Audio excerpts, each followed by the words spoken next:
Assalamualaikum warahmatullahi wabarakatuh. Semangat pagi untuk anak-anakku semuanya. Apa kabar? Semoga kita selalu sehat.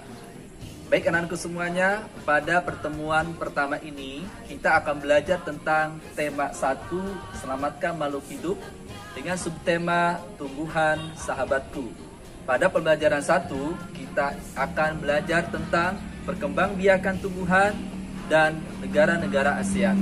Oleh karenanya, persiapkan alat tulisnya seperti buku, pulpen, pensil, dan penghapus, sehingga kalian dapat mencatat hal-hal yang penting apa yang Bapak akan bahas pada video berikut ini.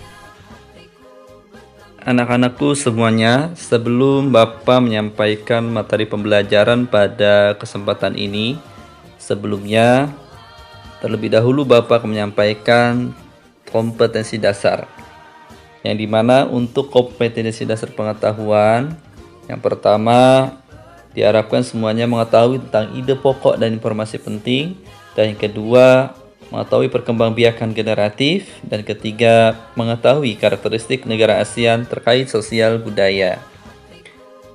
Nah, untuk selanjutnya kompetensi dasar keterampilan, yang dimana yang pertama diharapkan terampil dalam membaca pemahaman, dan yang kedua terampil dalam mengamati dan membuat laporan, dan yang ketiga terampil dalam membandingkan. Dan untuk selanjutnya yaitu kegiatan pembelajaran, yang dimana yang pertama menemukan informasi dan ide pokok dari teks laporan dan mengisi peta pikiran yang disediakan, mengembangkan informasi dan ide pokok dalam bentuk tulisan. Dan yang kedua, mengamati tanaman dengan perkembangbiakan generatif dan manfaatnya. Dan yang ketiga, menemukan persamaan dan perbedaan karakteristik dua negara ASEAN terkait kondisi sosial budaya. Nah, selanjutnya perhatikan berbagai tumbuhan di sekitarmu. Apa manfaat tumbuhan bagi kehidupan? Yuk kita cari tahu.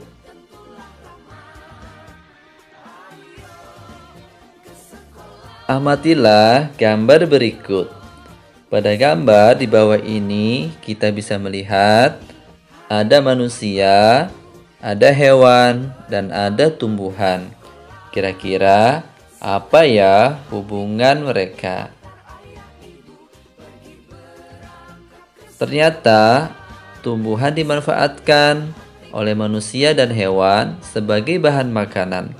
Jadi, tumbuhan merupakan sumber kehidupan bagi semua makhluk hidup. Sekarang, ayo kita membaca. Bagaimana jagung berkembang biak? Jagung merupakan salah satu tanaman yang dijadikan bahan makanan pokok di berbagai negara. Salah satunya di Indonesia. Di Indonesia, penduduk Pulau Madura menjadikan jagung sebagai makanan pokoknya. Jagung merupakan salah satu tanaman penghasil karbohidrat yang sangat diperlukan oleh tubuh. Seorang petani jagung memulai pembiakan tanamannya dengan menanam biji jagung. Setelah 3 hari sampai 4 hari, bakal tanaman akan muncul di permukaan tanah. Tanaman jagung akan terus tumbuh menjadi besar. 3 hingga 3,5 bulan, buah jagung dapat dipanen oleh petani. Buah jagung yang berbentuk seperti tongkol pada mulanya berupa sekuntum bunga. Bunga jagung memiliki helai-helai rambut halus pada bagian ujungnya. Pada helai rambut tersebut terdapat tepung sari. Tepung sari akan terbang terbawa angin ketika angin bertiup. Tepung sari yang terbawa angin sebagian akan jatuh di kepala putik yang terletak di bagian bawah bunga pada pohon jagung yang lain.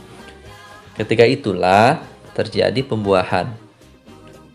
Setelah terjadi pembuahan, bunga jagung tersebut terus berkembang hingga menjadi buah jagung.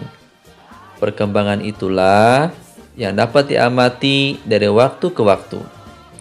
Buah jagung akan siap dipanen ketika rambut jagung sudah berwarna kecoklatan dan bagian tongkolnya sudah mengering.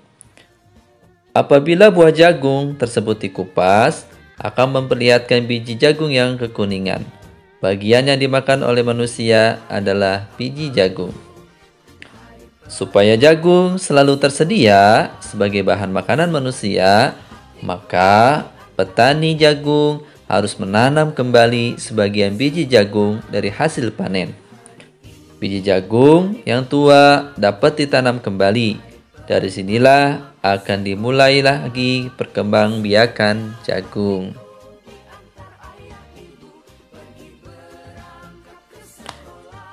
Nah, selanjutnya tulislah ide pokok dan informasi penting dari teks yang berjudul Bagaimana Jagung Berkembang Biak dengan mengisi diagram di bawah ini.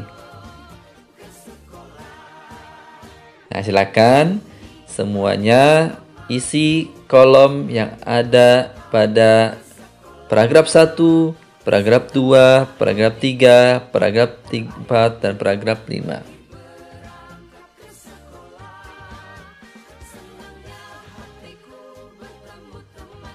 Berikutnya, ayo kita mengamati bagian-bagian bunga di bawah ini. Wah, indah sekali ya. Bunga pada dasarnya memiliki bagian-bagian bunga. Di antaranya ada mahkota, ada kepala sari, ada tangkai sari, ada kepala putik, ada tangkai putik, ada bakal biji, ada dasar bunga, kelopak, benang sari, dan tangkai bunga. Nah, yang pertama, perkembangbiakan generatif terjadi melalui proses penyerbukan dan pembuahan. Yang kedua, perkembangan generatif pada tumbuhan diawali dengan penyerbukan, yaitu melekatnya atau jatuhnya serbuk sari kepada kepala putik. Yang ketiga, setelah terjadinya penyerbukan pada serbuk sari, tumbuh bulu serbuk sari yang menuju ke ruang bakal biji. Kemudian, serbuk sari akan masuk ke ruang bakal biji melalui bulu serbuk sari. Di dalam ruang bakal biji terjadi pembuahan, yaitu peleburan serbuk sari, sel kelamin jantan atau spermatozoid, dengan kepala putik, sel kelamin betina atau sel telur. Yang kelima, hasil dari pembuahan adalah zigot. Zigot berkembang menjadi lembaga. Lembaga berkembang menjadi bakal biji berkembang menjadi biji dan bakal buah. Kemudian bakal buah berkembang menjadi daging buah. Lembaga yang berada di dalam biji merupakan calon tumbuhan baru. Tumbuhan yang berkembang biak secara generatif antara lain padi, mangga, durian, dan jambu. Selanjutnya, mari kita menulis manfaat perkembangbiakan generatif. Silakan buka bukunya dan nanti catat dan kerjakan setelah video ini selesai. Coba bayangkan, seandainya tumbuhan tidak berkembang biak, apa ya yang terjadi?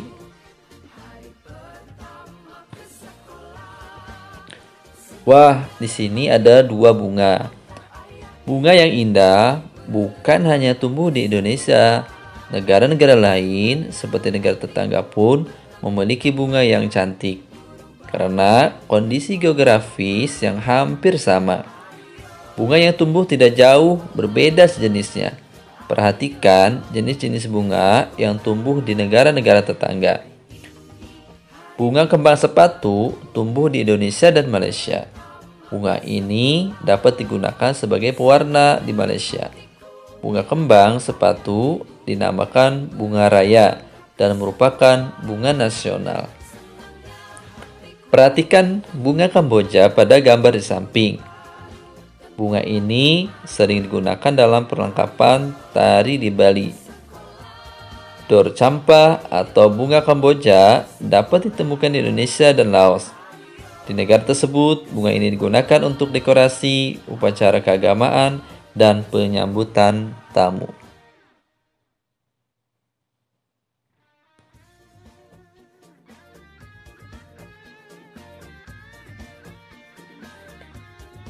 Negara ASEAN. Anak-anakku semuanya, sudah tahukah semuanya tentang negara-negara yang termasuk kepada negara ASEAN? Negara-negara yang masuk ke dalam ASEAN diantaranya ada Myanmar, ada Thailand, ada Kamboja, ada Singapura, ada Indonesia, ada Malaysia, ada Vietnam, ada Laos, ada Filipina, dan ada Brunei Darussalam.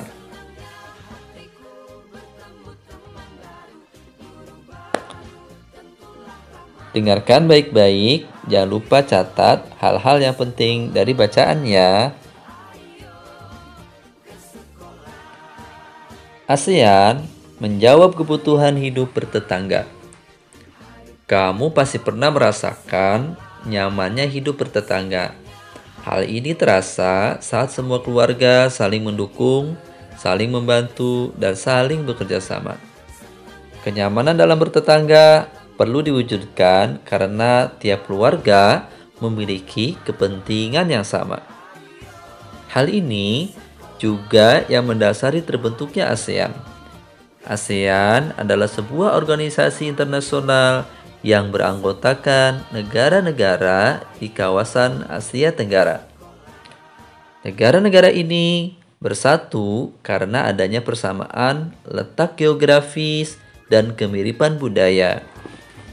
Kepentingan yang sama dalam memajukan pertumbuhan ekonomi, sosial budaya, serta menjaga keamanan kawasan menjadi dasar pertimbangan para tokoh-tokoh dunia pendiri ASEAN.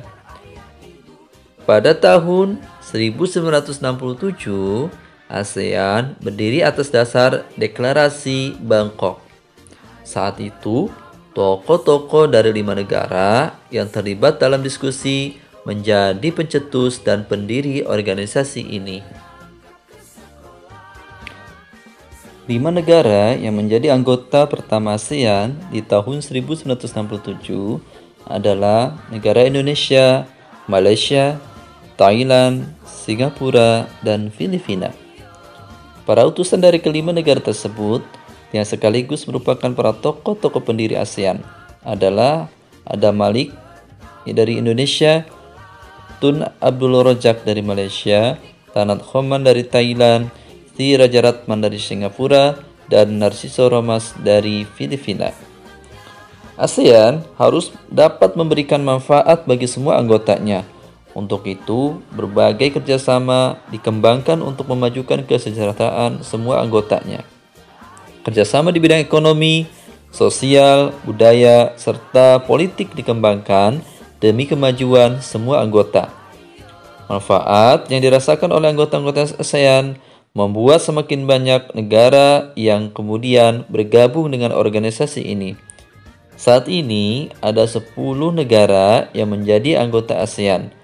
Berdasarkan urutan waktu bergabungnya, negara anggota ASEAN tersebut adalah: pertama, 5 pendiri, yaitu Indonesia, Malaysia, Thailand, Singapura, Filipina, yang bergabung pada tanggal 8 Agustus 1967. Berikutnya Brunei Darussalam bergabung pada tanggal 7 Januari 1984. Kemudian Vietnam bergabung pada tanggal 20 Juli 1995. Laos dan Myanmar bergabung pada tanggal 23 Juli 1997.